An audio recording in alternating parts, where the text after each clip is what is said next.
महाराष्ट्र में सत्ता का खेल लगातार बदलता जा रहा है। एकनाथ शिंदे और देवेंद्र फडणवीस के गठबंधन में अचानक एनसीपी के अजित पवार की एंट्री हो गई, जिससे माहौल और ज्यादा गर्मा गया।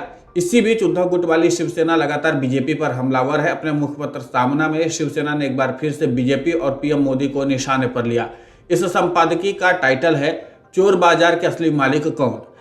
इसमें पीएम मोदी की तस्वीर लगाई गई है। शिवसेना ने सामना में लिखा, कांग्रेस मतलब लूट की दुकान, झूठ का बाजार। ऐसा जोरदार हमला प्रधानमंत्री नरेंद्र मोदी ने राजस्थान में कार्यक्रम में बोलते हुए किया। उनका ऐसा बोलना आम बात है। प्रधानमंत्री को सही मायने में अपने पार्टी के बारे में बोलना था, लेकिन भूल से उनके मुंह से कांग्रेस का नाम आ गया। कांग्रेस अथवा अन्य राजनीतिक दल लूट की दुकान होंगे तो भाजपा लूट का माल खरीद कर अपना घर क्यों भर रही है? इसका खुलासा प्रधानमंत्री मोदी को करना चाहिए। मूलतः भाजपा ही अब राष्ट्रीय चोर बाजार हो गई है। चोरी का, लूट का माल खरीदने वाली पार्टी के तौर पर बदनाम हो गई है।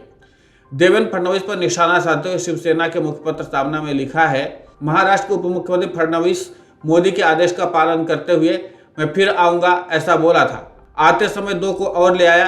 ये दो मतलब शिंदे और अजित पवार, दोनों पर बेशुमार भ्रष्टाचार के आरोप है। मतलब आते समय भ्रष्टाचार और लूट का माल लेकर आए।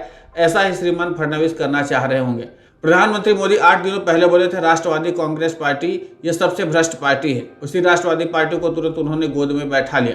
सामना में आगे केसीआर का जिक्र किया गया। शिवसेना ने संपादकीय में लिखा, अब मोदी ने तेलंगाना के मुख्यमंत्री के चंद्रशेखर राव पर हमला बोला है। केसीआर सरकार मतलब सबसे भ्रष्ट सरकार, ऐसा आरोप मोदी ने लगाया है।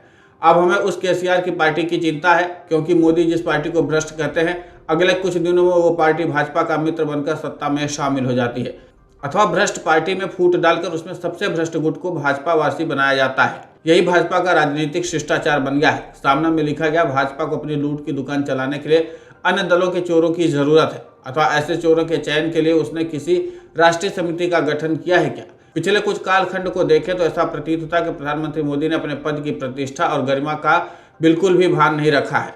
आगामी दिनों में तेलंगाना विधानसभा चुनाव होने हैं, इसलिए वहां के मुख्यमंत्री पर उन्होंने भ्रष्टाचार के आरोप लगाए।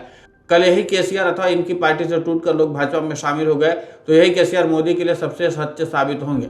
सामना में मध्य प्रदेश की उस घटना का भी जिक्र किया गया जिसमें एक दलित पर पेशाब किया गया। इसमें लिखा गया कि मध्य प्रदेश में भाजपा के लोग दलितों पर अत्याचार कर रहे हैं। एक दलित पर भाजपा के मदमस्त पदाधिकारी द्वारा खुलेआम पेशाब करने की घटना से देश ही नहीं दुनिया भर में छी छी हुई है।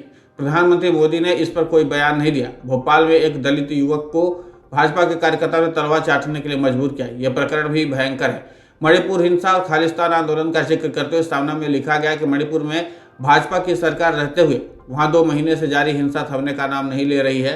लगभग 200 के आसपास लोगों की यहां मौत हुई है और प्रधानमंत्री मोदी ने अब तक मणिपुर हिंसाचार पर मुंह नहीं खोला है। इससे क्या कहेंगे? प्रधानमंत्री मोदी के कार्यकाल में खालिस्तानी आंदोलन फिर से सिर उठा रहा है। कनाडा से लेकर लंदन तक खालिस्तानी समर्थक हमारे दूतावास के सामने जाकर के देश विरोधी नारे लगाते हैं, तो कहीं दूतावास पर तोड़फोड़ करते हैं और सरकार इस संदर्भ में पूरी तरह से मौन धारण किए हुए है। Video desk अमरउजाला.com। अमर उजाला अब आपके टीवी पर भी। अपने स्मार्ट टीवी पर यूट्यूब पर सर्च करें अमर उजाला, चैनल सब्सक्राइब करें और देखें ताजा खबरें, वो भी HD क्वालिटी में। और हाँ, बेल आइकन दबाना ना भूलें ताकि हर खबर हो आपके घर। अमर उजाला, निष्पक्ष, निर्भीक, निरंतर।